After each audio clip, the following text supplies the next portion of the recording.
제가 하나 말씀드리면 저는 제가 아는 사업 중에 가장 돈 벌기 쉬운 사업이 이 온라인 사업이었습니다. 이 적은 돈으로 창업을 할 수 있는 유일한 기회가 주어지는 사업이라고 생각합니다. 가장 중요한 건 저는 경험이라고 생각합니다. 저는 절대 불가능한 걸 가능하다고 하지 않습니다. 어떤 방향을 잡고 판매를 했느냐에 따라 이 성과는 달라질 것 같습니다. 이제 코스트코에서 어느 정도 경험을 쌓으셨다고 생각하시는 분들은 저와 함께 다음 파트로 넘어가시면 좋을 것 같습니다. 지금부턴 저와 이 여러분들은 모두 동등한 입장입니다. 저는 이 해외 구매 대행의 경험이 전무합니다. 정말 아무것도 몰라요. 많은 유튜버들이 분명 쉽지 않다고 하는 이 해외 구매 대행, 제가 직접 하는 걸 여러분들에게 보여드리려고 합니다.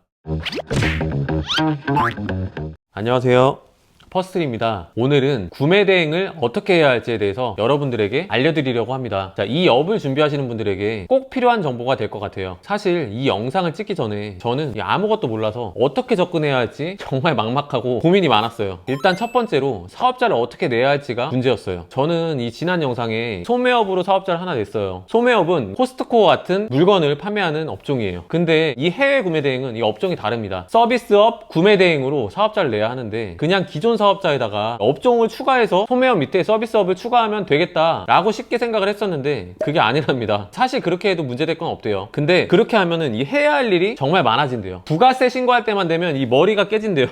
정확하게 소매업 매출과 이 서비스 매출에 대해서 각각 분리를 해서 소명을 해야 한다는 게 까다롭대요. 이 상품을 한두 개 팔 것도 아니고 전부 다 기록을 해서 관리를 하려면 복잡할 것 같긴 해요. 그래서 대부분의 사람들이 사업자를 하나 더 추가를 한 다음에 이 매출을 분리를 해서 한다고 하더라고요. 저도 이 하나 더 사업자를 추가를 하면 좋겠지만 저는 더 이상은 사업자를 낼 주소지가 없습니다. 자, 이런 경우에는 비상조 오피스라는 곳을 이용하면 됩니다. 근데 저는 그냥 기존에 매출이 얼마 안 됐기 때문에 그냥 업종을 추가하겠습니다. 까짓 거 뭐 분리하면 되죠. 뭐 그거 어렵겠습니까? 소매업의 경우 매출의 100%를 신고하지만 구매 대행의 경우 소득 금액에 한해서만 신고를 합니다. 구매 대행의 가장 큰 장점은 이 세금을 줄이고 수익을 내는 거라고 합니다. 세금을 줄이기 위해선 소득 금액에 대한 이 소명 자료를 준비해서 제출을 해야 한다고 합니다. 그러면 어떤 걸 준비해야 하는지 제가 친한 세무사님께 직접 전화로 물어봤습니다.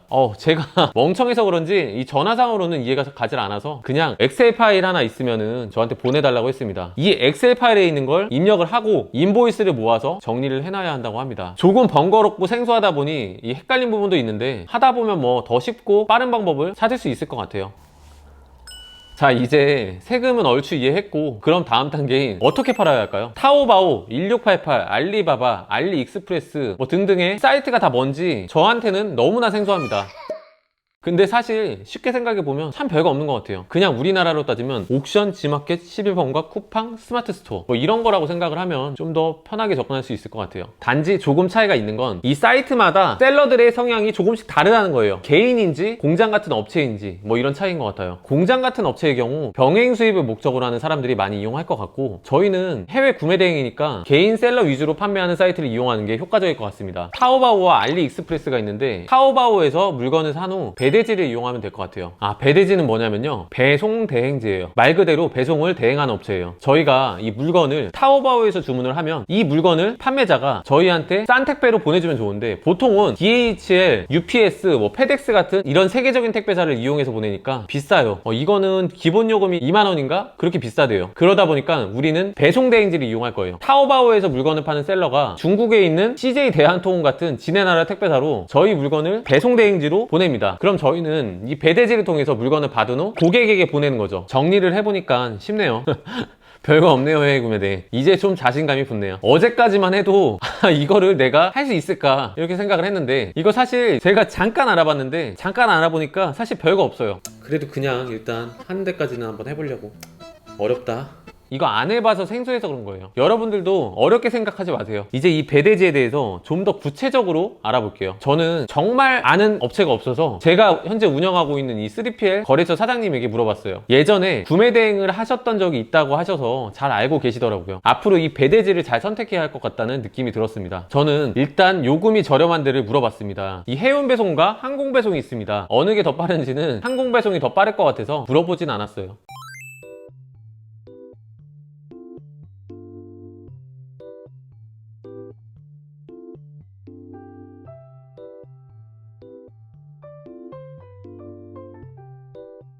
배랑 비행기랑 요금이 각각 달라요. 뭐 이 정도면 뭐 싼 편이라고 하는데 맞나요? 배는 1kg당 요금이고 비행기는 500g당 금액이 올라가네요. 근데 무게로는 금액이 그렇게 많이 차이는 안 나요. 세변의 합 센티미터를 더해서 부피가 초과가 되면 추가 금액이 나온다고 합니다. 아, 그리고 요금도 요금인데 비행기로 못 들어오는 품목들이 생각보다 많으니까 이거는 반드시 알아둬야 할 것 같습니다. 일단 한번 배대지를 써봐야 알 것 같아요. 몇 번 옮겨가면서 저한테 맞는 곳을 찾아봐야 할 것 같습니다. 배송 대행지가 어떻게 보면 제가 하고 있는 이 3PL이랑 비슷한 것 같아요. 결국에는 대신 보내주고 돈 받는 거잖아요. 이것도 뭐 별거 없네요. 나중에 제가 사업 확장해서 이 배송 대행지도 제가 하나 차리면 좋겠다는 생각이 듭니다. 여러분들이 저희 배대지를 이용해 주시면 되겠네요. 소개받은 배송 대행지에 있는 이 요금표예요. 이 요금표에 있는 금액을 기준으로 상품을 등록할 때 감안해서 하시면 될 것 같습니다. 자, 그러면은 이제 상품을 소싱해서 등록을 하면 되는데, 이거 저는 중국어를 전혀 못해요. 이거 타오바오 사이트는 무슨 중국어만 있어서 어렵네요. 여기서 여러분들 하나 아셔야 되는 게 있어요. 저도 똑같이 처음이라 낯설어요. 하지만 저는 뭔가 하나 하기로 맘먹으면 진짜 제대로 하는 성격이에요. 그냥 꽂히는 거죠. 그래서 저는 이 타오바오라는 낯선 사이트랑 앞으로 친해질 거예요. 일단 한동안 쇼핑부터 해보면서 주문을 해봐야겠어요. 중국 사이트를 보니까 제가 처음에 이 오픈마켓에 입점했을 때가 생각이 나요. 사이트가 익숙하지가 않다 보니까 어렵게 느껴졌었어요. 지금 생각해보면 별거 없어요. 사이트별로 결국에는 다 비슷비슷하잖아요. 조금씩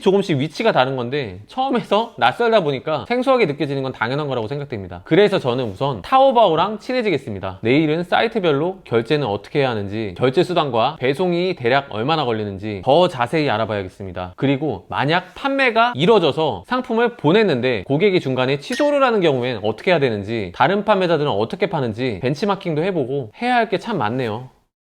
A few inches later. 오늘은 여러분들에게 알려드릴 내용이 정말 많습니다. 우선 저는 타오바오 사이트를 이용하여 사업을 시작할 겁니다. 여윳돈을 가지고 시작하신다면 1688에서도 소싱을 하시면 좋을 것 같습니다. 하지만 1688은 중국 내수로만 이용되는 사이트라서 저희는 배송대행지를 반드시 통해서 해야 한다고 합니다. 제가 알아본 이 배송대행지의 대행수수료는 7%래요. 우선 저는 수익을 만들어서 자금이 회전돼야만 1688을 시작할 수 있을 것 같아요. 자, 그럼 사업자금은 어떻게 해야 할지 지금부터 저의 계획을 말씀드리겠습니다. 저는 달력에 제가 사용할 카드를 적어 놓았습니다.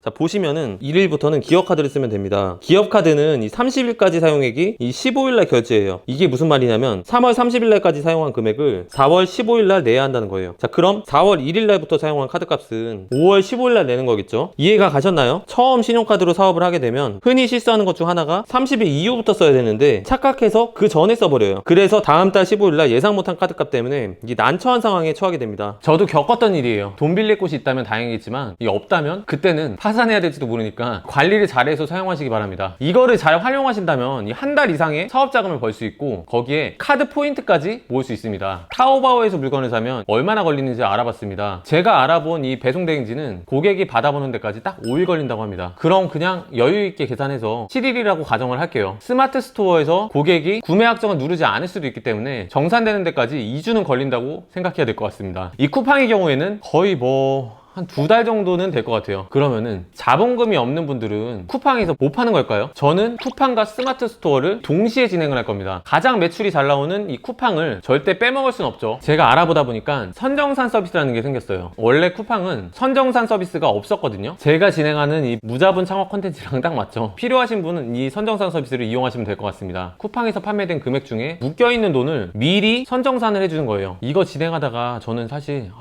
진짜 짜증이 나가지고 안 할 뻔했어요. 여러분들한테 이거 알려줘야 되니까 제가 꾹 참고 했습니다. 그냥 간단하게 쉽게 해주는 게 아니라 제출해야 할 서류가 너무 많아요. 은행도 왔다 갔다 해야 되니까 저는 정말 힘들었어요. 그래도 금전적 여유가 없는 분들은 귀찮더라도 제가 볼 때 무조건 하지 않을까요? 이렇게 생각이 됩니다. 이렇게 저는 일단 사업자금은 확보가 되었습니다. 그럼 이제 정말 시작만 하면 될 것 같아요. 오늘 저는 이 타오바오 사이트에 이 회원가입을 하고 쇼핑을 한번 해봤습니다. 관부가세를 내지 않도록 $150 미만으로 장바구니 담아서 쇼핑을 했어요. 이거 제가 처음 하는 거라 생각보다 오래 걸렸습니다.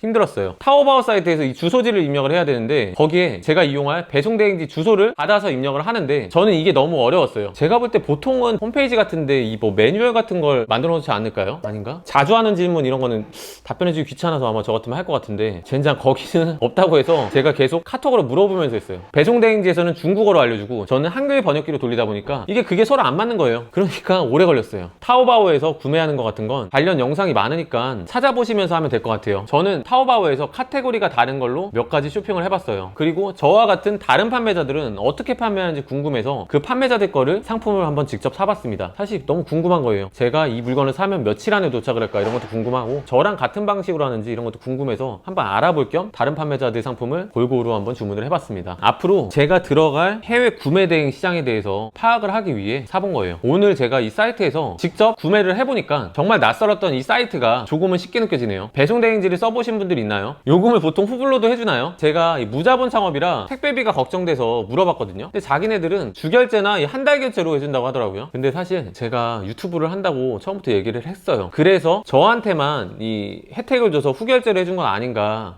이런 생각이 좀 들긴 하더라고요. 근데 제가 볼 때는 배대지 요금 신용카드로 결제할 수 있는 데도 있지 않을까요? 나중에 혹시 아시는 분 있으시면은 댓글로 추천 좀 해주세요. 제가 특혜 받아서 택배비 안 낸 거라고 이 무자본 창업 아니라고 막 거짓말 쳤다고 저한테 그러시는 건 아니겠죠 설마? 이거는 조금 이해해 주셨으면 좋겠습니다. 저는 정말 후결제로 진행을 하기로 했습니다. 제가 오늘 배대지 사장님이랑 카카오 보이스톡으로 통화를 했거든요. 저는 정말 배대지가 뭐 하는 데인지 하나도 몰랐는데 사장님이 너무나 자세하게 설명을 해줘서 저는 쉽게 이해를 했습니다. 제가 이 3PL이라는 창고를 운영을 하다 보니까 쉽게 느껴지는 건지 모르겠는데 제가 하는 이 3PL이랑 배송대행지랑 별반 차이가 없어요. 똑같아요. 업무가 거의 비슷비슷한 것 같더라고요. 쉽게 말하면은 제가 타오바오에서 주문을 배대지 주소지로 하잖아요. 그때 배대지에서 저한테 수치인 주소에다가 숫자를 입력하라고 줘요. 그걸 입력을 해야 돼요. 그걸 왜 입력을 하냐면은 배송대행지에서 관리하는 업체가 많다 보니까 저희가 물건을 주문하면 이게 누구 건지 분류하는데도 작업이 되게 오래 걸린대요. 그거를 전담으로 나누는 사람이 따로 있다고 하는데 그걸 빨리 나누기 위해서 수치인명의 뒤에 숫자를 입력해줘야 한다고 합니다. 상품 분리가 끝나면 저희가 배대지에 엑셀로 보내준 고객 정보를 운송장으로 출력을 해서 한국으로 보내는 거예요. 그게 끝이에요. 진짜 별거 없죠. 근데 보통 거기서는 이 매출액이나 택배 수량에 따라서 저 같은 화주 레벨을 정해서 매출이 높은 화주는 담당자를 단독으로 배정을 하고 매출이 낮다 보면 이 여러 명을 한 팀으로 묶어서 담당자를 배정해 준대요. 아무래도 단독이 좋긴 한 것 같아서 저는 그냥 일단 지르고 봤습니다.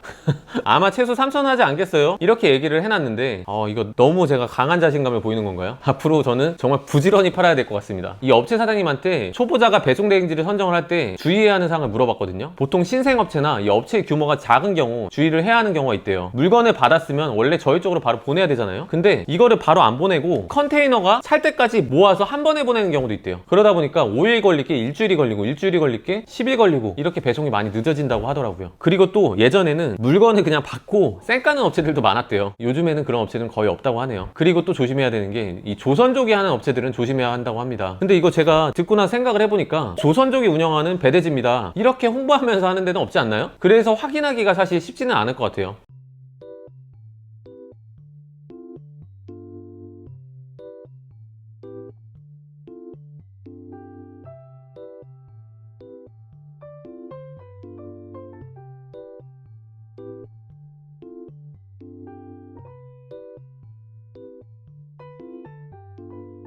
제가 또 하나 궁금했던 것 중에 하나가 고객이 저한테 물건을 샀어요. 그래서 저는 이 타오바오 사이트에다가 결제를 해서 배송대행지로 주문을 넣었어요. 근데 그 사이에 고객이 주문을 취소해버렸어요. 그럼 어떻게 해야 될까요? 그래서 보통 상세 페이지에 첫 시작에 직구 상품이라 중간에 취소가 불가능합니다 라고 적어놓는 경우가 많다고 하더라고요. 근데 이거 사실 이거 악한 맘 먹고 반품하려고 맘 먹고 하면은 저희는 무조건 해줘야 돼요. 제가 해외 직구는 사실 안 해봤어도 진상 고객은 정말 수도 없이 만나봐서 정말 잘 알아요. 그냥 막 스트레스 받아가면서 막 상담하지 말고 그냥 반품해주는 게 어떻게 보면 속 편해요. 그래서 해외 직구는 이 마진율이 너무 작은 거는 팔면 안 됩니다. 뭐 악한 맘 먹고 일부러 물건을 구매해서 반품하려는 사람이 많지는 않겠지만 그래도 있기는 있어요. 없다고는 말씀 못 드립니다. 그래서 제가 볼 때는 하나 팔아서 5% 마진 이하로 남는다면은 아니 10%도 좀 힘들 것 같아요. 그러면 차라리 안 파는 게 나을 것 같아요. 그리고 또 요즘에 이 쿠팡의 반품 정책이 정말 점점 더 짓궂어지는데 고객 위주로 바뀐다고 합니다. 점점 판매자가 힘들어져요. 그것도 감안해서 판매를 하셔야 돼요. 오늘의 영상은 여기서 마칠게요. 다음 영상은 여러분들이 가장 궁금해하는, 제가 이 어떤 상품을 어떻게 소싱해서 어디에 등록을 해서 어떻게 팔 건지, 어디에 어떻게 팔아야 팔리는지 아는 이 퍼스트리는 과연 어떻게 할까요? 그 영상에는 그동안의 모든 노하우가 들어가 있는 영상이 될 것 같습니다. 오늘의 영상 마치겠습니다. 감사합니다.